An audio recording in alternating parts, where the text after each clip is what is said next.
A group of South Africans sympathizing with the Palestinian cause are expected to picket outside the U.S. Consulate in Sandton. The SA BDS, along with South African activists, trade unions and civil society, will take part. Israeli forces have also intensified its bombardment of Gaza as it seeks to eliminate Hamas military capabilities. Kailihle Kumalo joins us now. And Kailihle, I believe you are in Sandton. I mean, we've seen similar marches held in a number of cities around, this matter. What's the key message outside the U.S. Consulate this afternoon?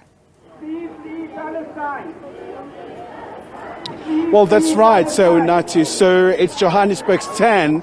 So this is where you do find the pro-Palestinian activists really sending a very clear message to the South African government as well in terms of their call for South Africa to cut off diplomatic ties with the state of Israel. But also apart from that, I mean, it's quite a very terrible situation that is unfolding in the Middle East with far-reaching implications. But let's speak to one of the organizers here, Salim. Thank you so much indeed for your time, Salim. So we see that the picket is gaining momentum.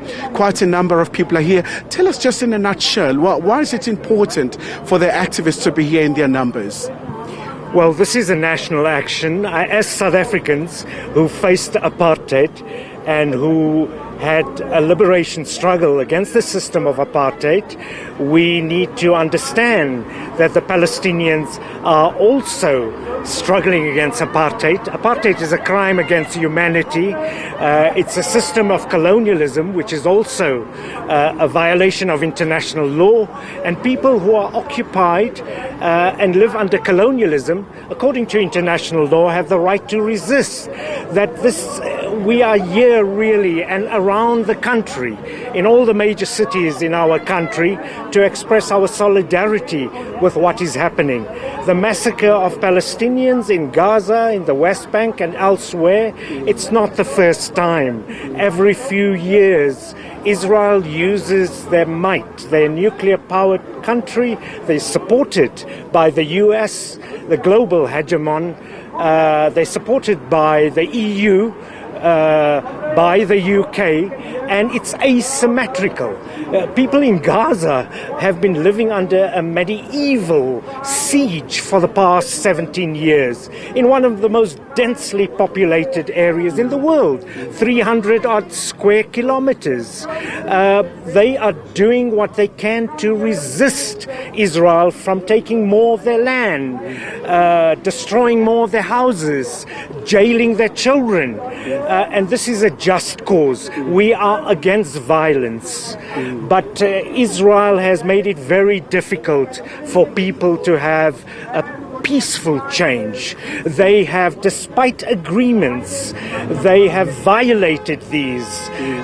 They signed the Oslo Accords, but they've continued to take more Palestinian land, build more settlements, and we believe that the world needs to stand up. It's hypocritical, it's brazenly hypocritical for the US to support the people of Ukraine and say that another occupied people, the Palestinians, have no right to resist. In fact, what the US is doing is being complicit in a genocide of a people, because that's what we see happening.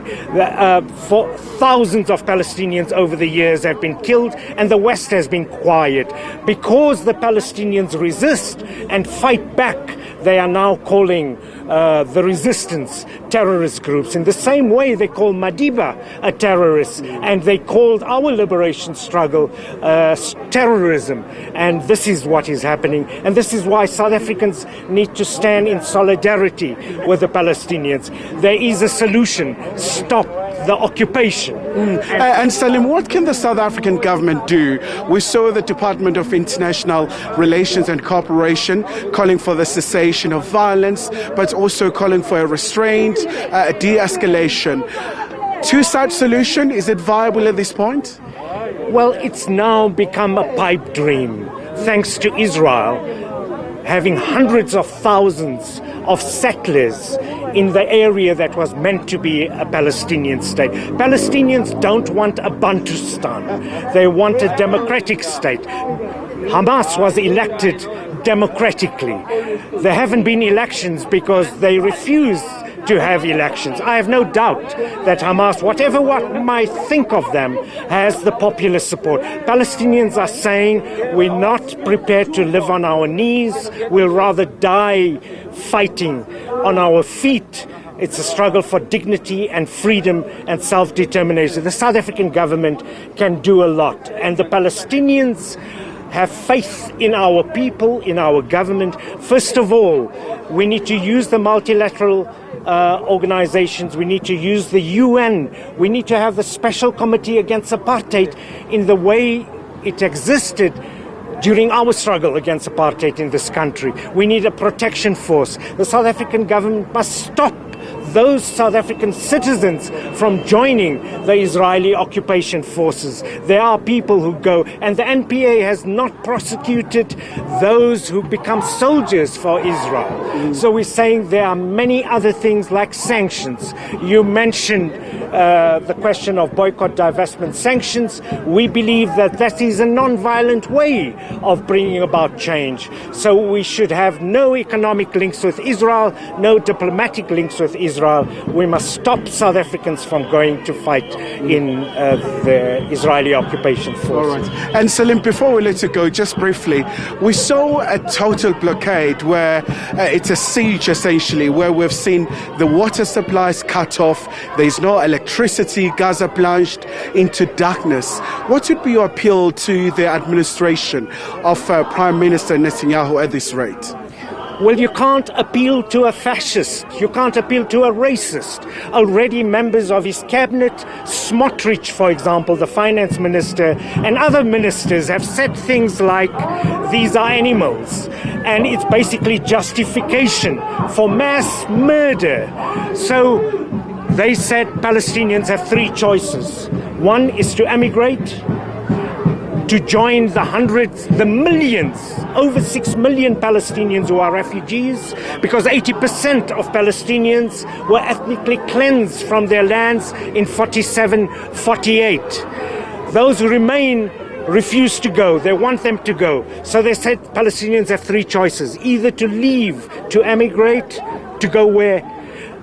Secondly, to live under Israeli subjugation, or thirdly, to die. This is what Smotrich said. So Netanyahu is not interested in peace. They've said as much. They're not interested in a two-state solution. And there is no sense any longer to harp on a two-state solution. We need what happened in our country, one democratic state where all have equal rights, whether you're Jewish, Christian, Muslim, atheists, with equal rights. That now is the only viable and practical solution. And we need to force the countries of the world, if they want to stop the violence, they need to put pressure on Israel. It's asymmetrical. Palestine is not a country, and Israel is a nuclear-armed state with all the resources, including Iron Dome, precision-guided weapons at their disposal. So you can't compare the two as if it's two equal sides. It's an absolutely ridiculous notion.